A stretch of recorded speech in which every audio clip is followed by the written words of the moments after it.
Lo que ocurrió la madrugada del sábado 21 de febrero de 2026 en la Sierra de Sinaloa no fue solo una operación más, fue la ejecución quirúrgica de un imperio, la decapitación del último bastión financiero que mantenía vivo el legado de los Chapitos. Y todo sucedió mientras la mayoría de México dormía en esos minutos donde la oscuridad es más profunda, donde hasta el silencio tiene peso. 3 ranchos, 1.032 millones una sola noche. Esto es lo que el sistema no quería que vieras.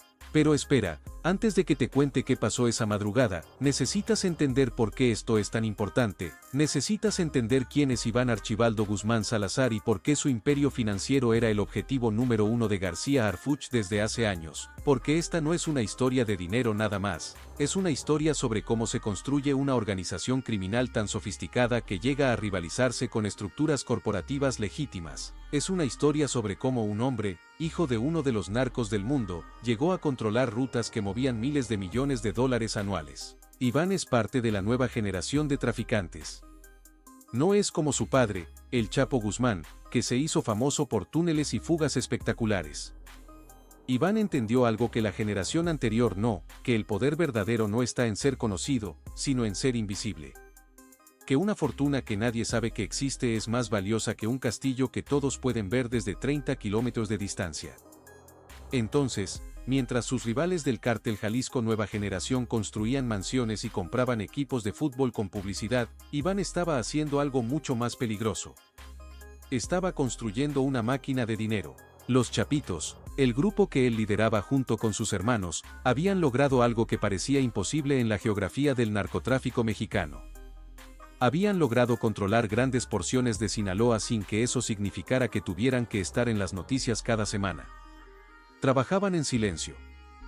Sus operaciones se llevaban a cabo en la oscuridad y lo más importante, sus ganancias se iban directamente a sistemas de lavado de dinero que convertían narcóticos en activos legales con una eficiencia que habría impresionado a un contador certificado. Hace meses que los analistas de inteligencia sabían que Iván estaba blindando su fortuna en las cañadas más remotas de la sierra, no en las ciudades donde los ojos federales rondaban con cámaras y drones de vigilancia constante. No en esos ranchos de película que todos conocen, donde los militares pueden llegar en 2 horas, no en propiedades que tuvieran registros públicos o que aparecieran en bases de datos inmobiliarias. Iván había aprendido la lección de su padre de la manera más dolorosa posible. El Chapo se dejó ver, se dejó fotografiar, construyó sus palacios como si fueran iconos de poder que debían ser admirados, visitados, documentados para la historia y al final eso lo perdió. Una fotografía en una revista, un chisme de un socio resentido, una conversación escuchada por una escucha telefónica.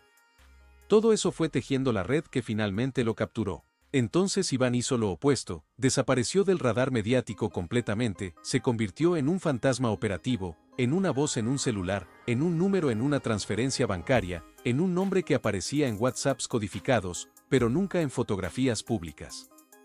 Contrató comunicólogos para mantener su imagen fuera de redes sociales. Entrenó a sus asociados para no hablar de él, ni siquiera en lugares privados.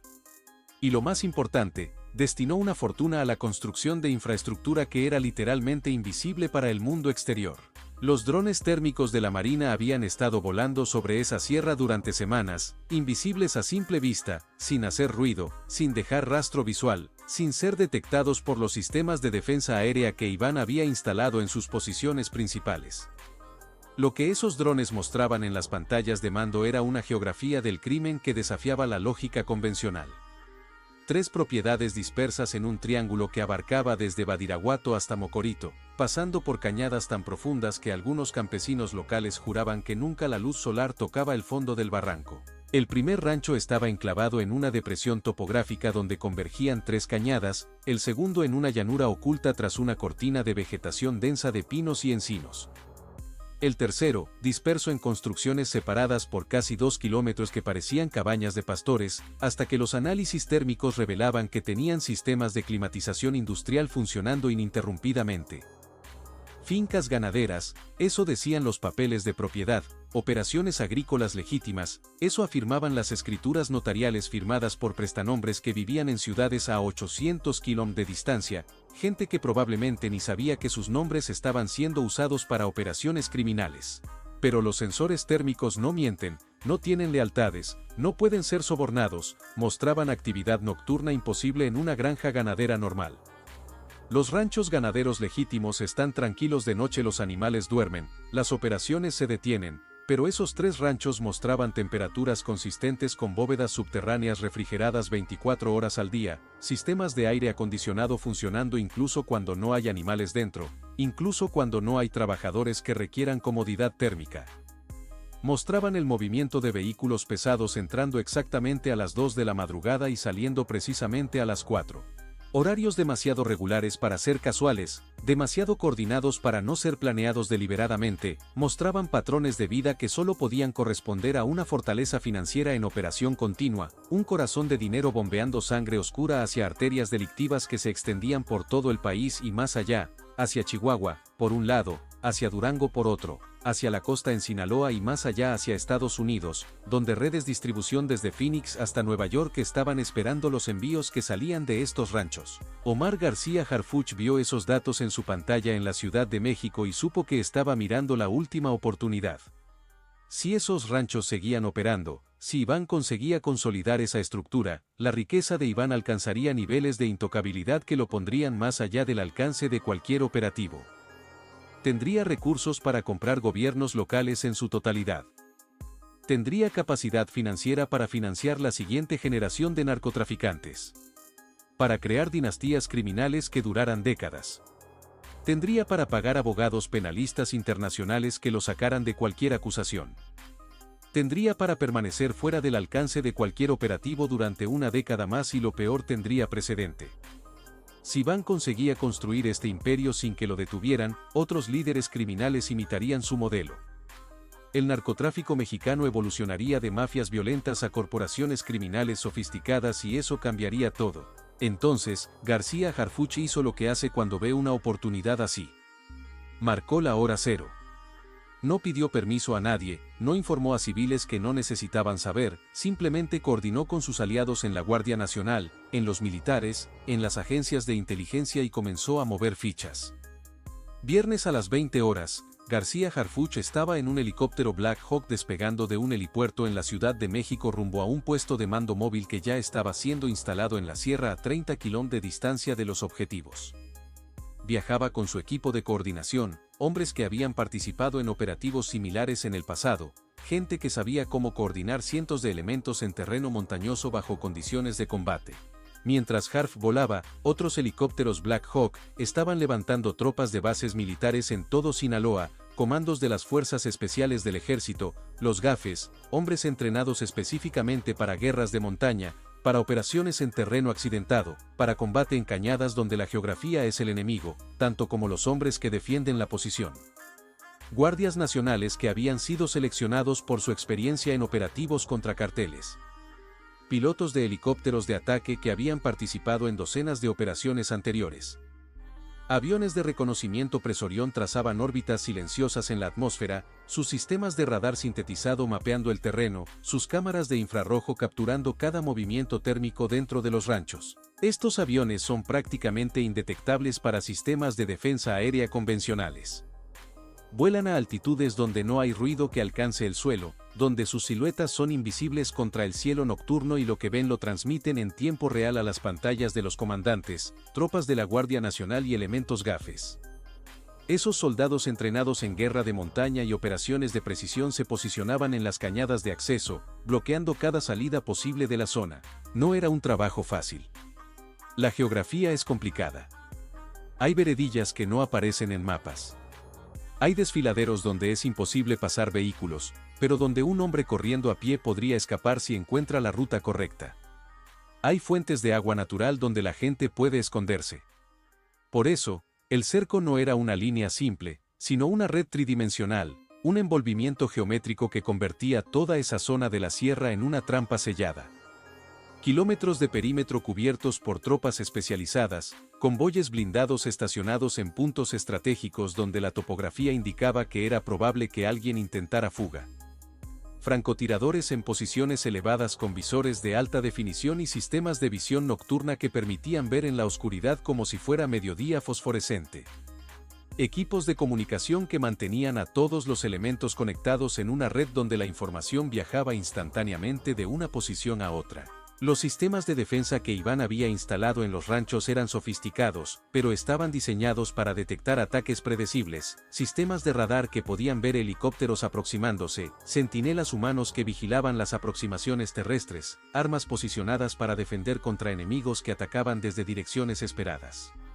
Pero lo que sucedería en pocas horas no era un ataque predecible, era algo que sus manuales de defensa no contemplaban. Las 3 de la madrugada llegó silenciosa como siempre, esa hora donde el cuerpo humano está en su punto más vulnerable, donde el ciclo del sueño es más profundo, donde los reflejos están más lentos, donde la vigilancia de los guardias humanos alcanza su punto más bajo. Neuroquímicamente, el cuerpo a las 3 de la madrugada está en su estado más débil, los cortisoles están en su nivel más bajo, los reflejos están atenuados, las funciones cognitivas están ralentizadas. Los sistemas de defensa que Iván había confiado en mantener alertas a los guardias durante meses, sistemas que se basaban en la disciplina y la paranoia, no pudieron predecir lo que vino después, porque lo que sucedió fue simultáneo en 3 lugares diferentes, coordinado con una precisión de relojería que solo es posible cuando tienes satélites en órbita, drones en el cielo, helicópteros posicionados en puntos de espera y soldados en el terreno comunicándose con latencia de menos de un segundo.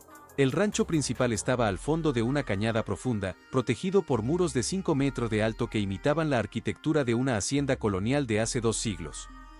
Fachada de adobe, aparentemente auténtico. Vigas de madera oscura que parecían viejas, pero que habían sido restauradas con técnicas modernas. Techos de tejabarros rojos que brillaban bajo la luz de las estrellas. Corrales vacíos donde supuestamente pastaba ganado, que nunca fue entregado a matadero, porque el ganado era solo el frente. La coartada, la historia que contaban a los pocos civiles locales que se atrevían a preguntar sobre esa propiedad, pero bajo esa fachada rústica había una ingeniería de fortaleza que habría impresionado a cualquier arquitecto militar. Torres de vigilancia camufladas en las esquinas del complejo, construidas para parecer miradoras de hacienda tradicional, pero con sistemas de cámaras de vigilancia de última generación y posiciones para armas automáticas.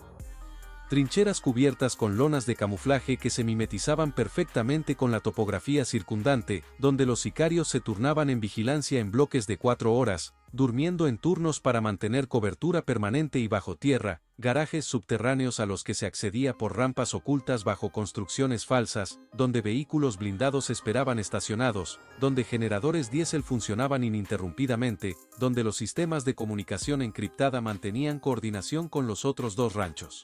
El primer helicóptero Black Hawk descendió sin luces externas, navegando usando sistemas de posicionamiento inercial que no requieren transmisión de radio que pudiera ser detectada.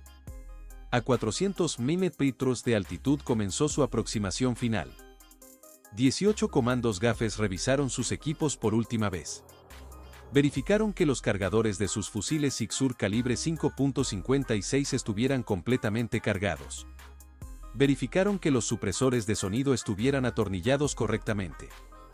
Verificaron que los visores panorámicos de visión nocturna de 4 tubos estuvieran calibrados.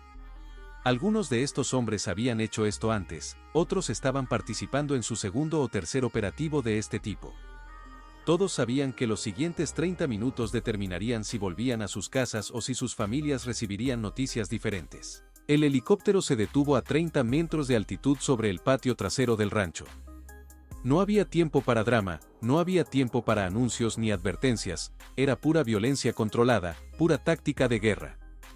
Los 18 comandos comenzaron a descender simultáneamente por cables de rapel, sus botas golpeando el suelo casi al mismo tiempo, sus armas ya apuntando hacia posiciones defensivas que sus sistemas de visión nocturna ya habían identificado gracias a los datos de inteligencia previa. El caos instantáneo fue exactamente el tipo de caos que se planeó cuidadosamente durante semanas. Los sicarios que habían estado vigilando desde las trincheras en la oscuridad, fumando cigarrillos, esperando cualquier cosa menos un asalto simultáneo desde el cielo, tuvieron apenas segundos para reaccionar. Algunos gritaron alertas que nunca llegaron a completarse. Otros intentaron levantar sus armas, pero los comandos ya estaban disparando. Fue pura táctica de guerra. Tiraron cargas explosivas contra las trincheras de defensa que habían sido identificadas previamente. las posiciones de los sicarios que habían permanecido despiertas durante la noche fumando cigarrillos de mota para mantener el estado de alerta, fueron atravesadas por ráfagas de fuego de precisión quirúrgica que no dejaban nada al azar. Los que intentaron levantarse fueron derribados, los que gritaron alertas fueron silenciados. Los que intentaron correr fueron capturados en línea de fuego. Los que levantaron las manos fueron esposados al suelo. En 5 minutos, el perímetro externo del rancho principal estaba bajo control militar total, pero la defensa no se derrumbó en 30 segundos como en las películas que la población civil ve en las plataformas de streaming. Los sicarios de Iván, aunque sorprendidos, eran hombres entrenados para esto, soldados que habían participado en combates anteriores, gente que sabía que si no respondía con violencia moriría y tenían armas que pesaban como automóviles. 2 rifles Barrett calibre 50 abrieron fuego desde una posición elevada en el techo del rancho principal, desde donde podían ver aproximadamente 3 kilómetros en cada dirección. Esas armas son capaces de perforar blindaje de vehículos a 1000 milímetros de distancia. Son capaces de penetrar estructuras de concreto reforzado.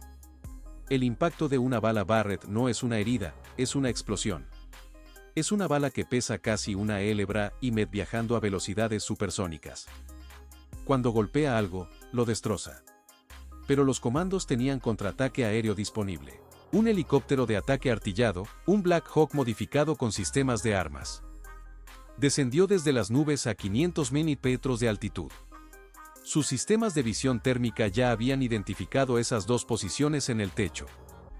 Durante el reconocimiento previo, los pilotos confirmaron las coordenadas. El artillero confirmó el objetivo. Se dispararon proyectiles de calibre 30 milímetros. 30 milímetros es una categoría de arma que está diseñada para destruir objetivos grandes, tanques livianos, vehículos blindados, posiciones fortificadas. En cuestión de segundos, la esquina del techo donde estaban esos 2 rifles fue borradora de la realidad. La explosión fue tan grande que la gente en un pueblo a 5 kilómetros de distancia despertó asustada pensando que había un terremoto. El fuego de retorno de los defensores se detuvo. Los comandos aseguraron el interior del rancho. Los que se resistían fueron eliminados. Los que se rendían fueron capturados. En 10 minutos exactos, el rancho principal estaba completamente asegurado. 12 sicarios muertos. 5 capturados vivos pero heridos. 0 bajas entre los atacantes. A exactamente la misma hora, en el rancho 2, que estaba a 3 kilómetros de distancia, separado por cañadas y vegetación densa, ocurría algo similar. El rancho 2 estaba construido en una hondonada donde casi nunca llega la luz del día directo durante las tardes.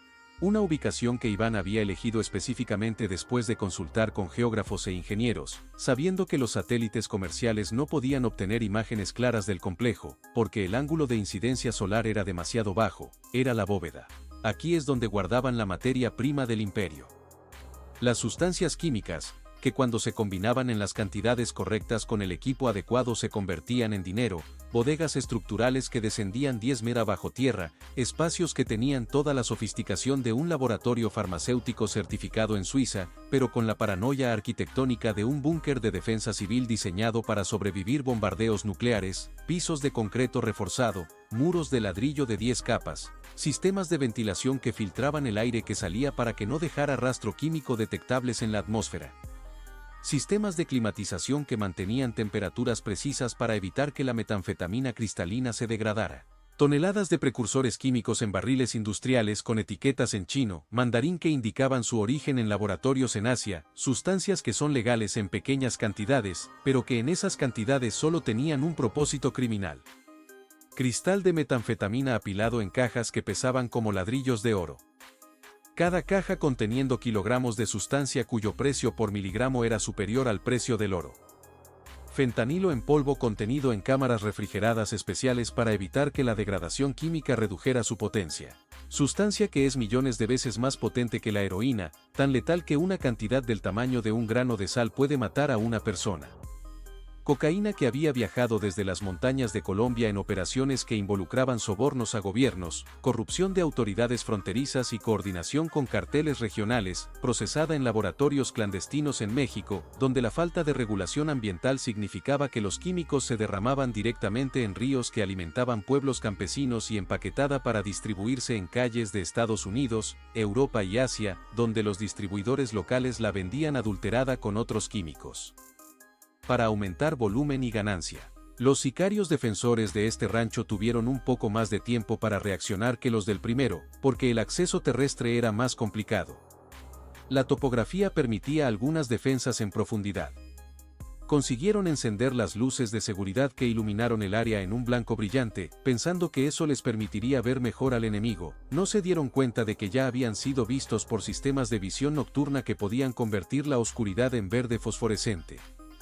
Consiguieron arrastrar 2 AK-47 de una armería que estaba junto a las barracas donde dormían y posicionarse detrás de barriles de químicos pensando que el metal industrial podría protegerlos de balas. Pero eso fue todo lo que consiguieron.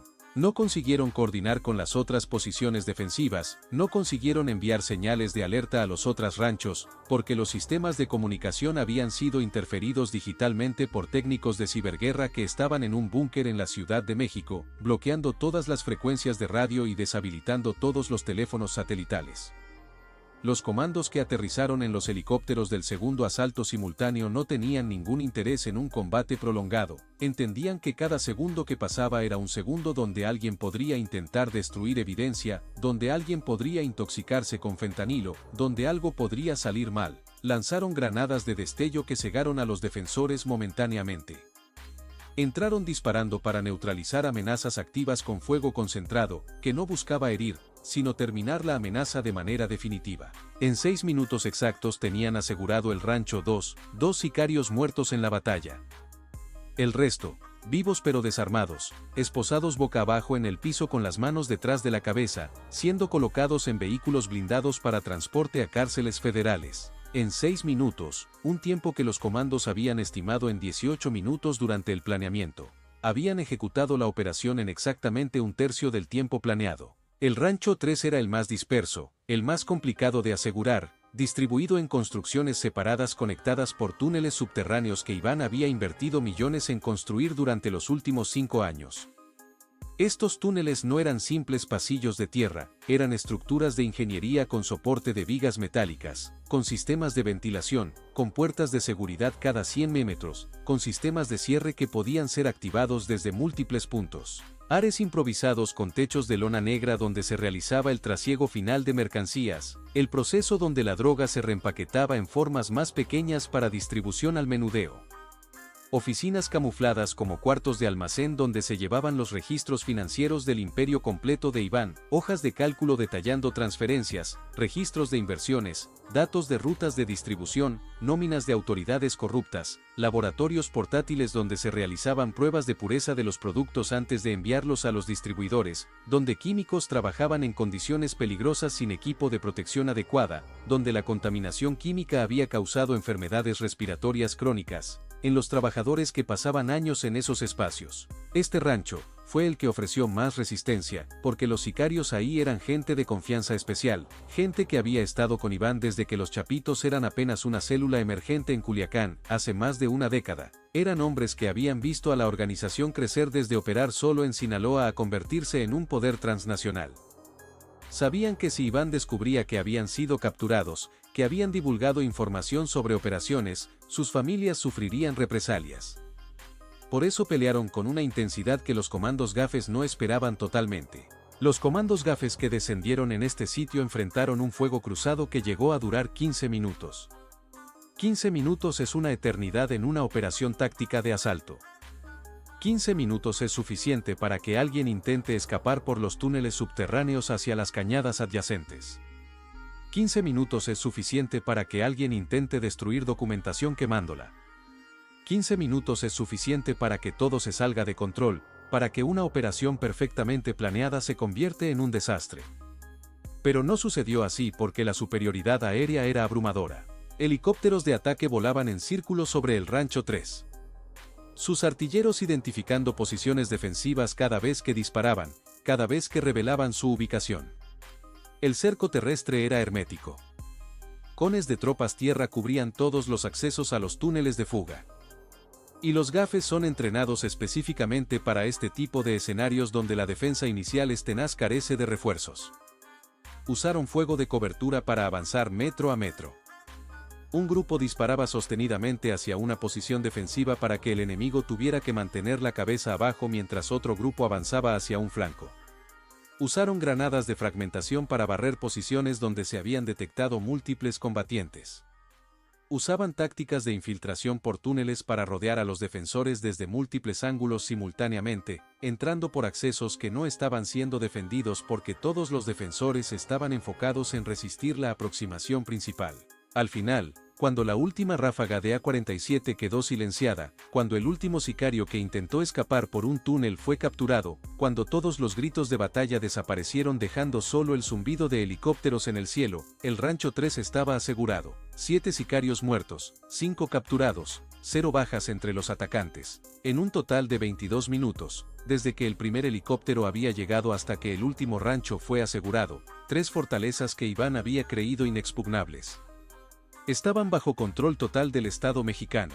Si tú también pensaste que después del asalto lo más importante sería procesar a los detenidos y contar el dinero, déjamelo en los comentarios porque lo que sucedió después fue más importante que todo lo anterior porque entonces comenzó la verdadera labor, la documentación, el vaciado. Los técnicos forenses y los agentes de inteligencia cruzaron los portones rotos de los 3 ranchos, caminando entre casquillos de bala gastados, entre polvo de explosivos, entre escombros de estructuras para ver qué había debajo de todo eso, y lo que vieron fue un mapa de la riqueza criminal en su forma más pura. Era como si estuvieran explorando las entrañas de un dios del dinero que acababan de matar. Dinero, en efectivo, no es una cifra abstracta en una pantalla bancaria, no es un número en un expediente que se puede ignorar. No es una transferencia que desaparece en microsegundos. Es dinero físico palpable, que se puede tocar, que pesa toneladas, que produce sonido cuando lo cuentan, que tiene olor a tinta de billetes nuevos o a suciedad de billetes viejos que han pasado por miles de manos. En el rancho principal, los especialistas abrieron una bóveda de seguridad que medía 5 metros de largo por 3 metros de ancho por 3 metros de alto. Era una habitación completamente dedicada a almacenar dinero. Adentro había columnas de vaginas de dólares estadounidenses, billetes de $100 apilados en fajos de $10,000 cada uno, billetes de 50, billetes de 20, monedas de dólar, todo mezclado sin ningún tipo de orden, porque cuando tienes decenas de millones, ya no necesitas organizarte según los estándares bancarios normales. Los hombres comenzaron a contar, pero desistieron después de llegar a los primeros $400 millones. Era trabajo para máquinas contadoras profesionales, trabajo que requería verificación de múltiples capas, trabajo que tendría que tomar semanas completamente. Se estimó conservadoramente basándose en el volumen y peso de los vaginas, que solo en ese salón había entre 600 millones y 800 millones de dólares en efectivo puro. Dinero que nunca entró a ningún sistema bancario, dinero que nunca fue reportado a ninguna autoridad fiscal, dinero que existía fuera de toda regulación económica, fuera de todo sistema de contabilidad legal. Era riqueza criminal en estado puro, pero el efectivo era apenas la punta del iceberg de la riqueza de Iván. En las otras cámaras subterráneas había oro, lingotes de oro de las refinerías más sofisticadas con números de serie que los rastreadores de inteligencia ya estaban vinculando con fondos de lavado anteriores, con operaciones anteriores del cartel que se remontaban años atrás. Monedas de oro de colección con valor histórico, pero compradas exclusivamente como depósito de valor, como almacén de riqueza, que no depende de gobiernos ni de sistemas financieros frágiles. Criptomonedas en dispositivos hardware Trezor y le daban como si fueran joyas reales. Estos dispositivos contenían carteras con valores entre 30,000 y 60 millones $, cada una. Bitcoin, Ethereum, Monero, criptomonedas especializadas en privacidad que Iván había estado comprando durante los últimos 5 años, sabiendo que el futuro del lavado de dinero sería digital, sería imposible de rastrear, sería imposible de congelar. Cuentas en bancos suizos, cuentas en Mónaco, cuentas en Hong Kong, cuentas en Singapur, todas identificadas por los técnicos forenses en documentos que decían cosas simples pero devastadoras, como cuenta privada para Iván, transferencias mensuales, $600,000, reinversión en bonos corporativos, a nombre de prestanombres, pagos trimestrales para inversiones inmobiliarias en España y Portugal. Había un registro de que Iván había comprado una casa en Miami hace 3 años por $8 millones a través de una corporación fantasma registrada en Panamá. Había un registro de que había adquirido participaciones accionarias en una cadena de hoteles en Playa del Carmen. Había pruebas de que estaba financiando la educación de hijos de otros narcotraficantes en universidades británicas de élite, construyendo una red de alianzas que atravesaba generaciones. Los vehículos en los garajes subterráneos fueron otra revelación completa sobre el estilo de vida que Iván se permitía. Un Lamborghini Urus color gris mate valuado en $150.000. Un vehículo que acelera de 0 a 120 km/h en 3.2 segundos. Dos Mercedes-Benz G60 y 3 AMG blindadas con blindaje nivel 7 que costaban cada una más de $500.000. Vehículos que son tan pesados por el blindaje que el consumo de gasolina es de apenas 8 km por litro. Jeep Wrangler modificados con sistemas de comunicación militar, sistemas de localización GPS privados, sistemas de defensa automáticos que podían liberar lacrimógenos o humo si alguien intentaba abordar el vehículo. Toda una flota de camionetas trocas que habían sido alteradas con ingeniería que rivalizaba con la de vehículos militares, con sistemas de tracción en las 4 ruedas optimizados para terreno montañoso, con sistemas de suspensión modificados que permitían cargar toneladas de peso sin que se notara visualmente. Cada vehículo tenía placas clonadas. Cada vehículo tenía registros de propiedad falsos. Cada vehículo estaba equipado con sistemas antirrastreo y sistemas de navegación que no dependían de satélites comerciales que pudieran ser monitoreados por inteligencia americana. En el Rancho 2, donde estaban los precursores químicos y la droga, los números comenzaron a alcanzar magnitudes que los técnicos tenían que verificar 2 veces, 3 veces, 4 veces, porque parecían imposibles incluso para operaciones de este tamaño. 30 toneladas de metanfetamina en cristal puro sin adulterantes, producto de laboratorios profesionales donde los químicos que controlaban el proceso sabían exactamente qué estaban haciendo. 15 toneladas de fentanilo, 15.000 kilos de una sustancia que es 50 veces más potente que la heroína, 100 veces más potente que la morfina. La Administración de Drogas y Alimentos estadounidenses había emitido reportes indicando que la mayoría de las muertes por sobredosis en Estados Unidos en los últimos años involucraban fentanilo. Esta cantidad habría sido suficiente para causar la muerte de millones de personas si se hubiera distribuido sin diluir. 8 toneladas de cocaína. 8.000 kilogramos de una sustancia que sigue siendo la droga de estimulación más demandada en mercados de alto consumo. Cocaína que parecía tener la pureza de un 9.55/10 producto de laboratorios en Colombia, donde la falta de regulación ambiental y la abundancia de materia prima vegetal permitía una producción que rivalizaba con farmacéuticas legales, 60 toneladas de precursores químicos sin procesar, barriles de ácido clorhídrico, barriles de éter, barriles de acetona, barriles de etanol, barriles de otros químicos cuyos nombres eran francamente impronunciables para la mayoría de la población, pero cuya combinación en las cantidades y temperaturas correctas producía metanfetamina. El volumen era tan grande que Harfuch, cuando vio las primeras estimaciones en una pantalla de videoconferencia desde su puesto de mando móvil, pidió que verificaran los cálculos porque pensó que alguien había multiplicado mal, que alguien había añadido un 0 de más, pero no, los números eran correctos. Se verificó 3 veces. Los números eran correctos. Eso era suficiente producto para intoxicar a millones de personas para mantener redes de distribución funcionando durante 3 años completos sin necesidad de reabastecerse para financiar guerras entre carteles desde México hasta el occidente de Estados Unidos para cambiar la composición demográfica de comunidades enteras donde el consumo se concentraba. En el Rancho 3 se encontraron los registros, libretas de contabilidad que parecían sacadas de una empresa Fortune 500, empresas de tecnología o de servicios financieros, pero que en realidad registraban transacciones criminales con precisión que haría envidia a contadores certificados, hojas de cálculo donde aparecían nombres de operadores, cantidades de producto enviadas en fechas específicas, destinos de envíos, cantidades pagadas a autoridades locales organizadas por rango, cantidades pagadas a otros carteles por derecho de tránsito de mercancía a través de territorio controlado por esos carteles.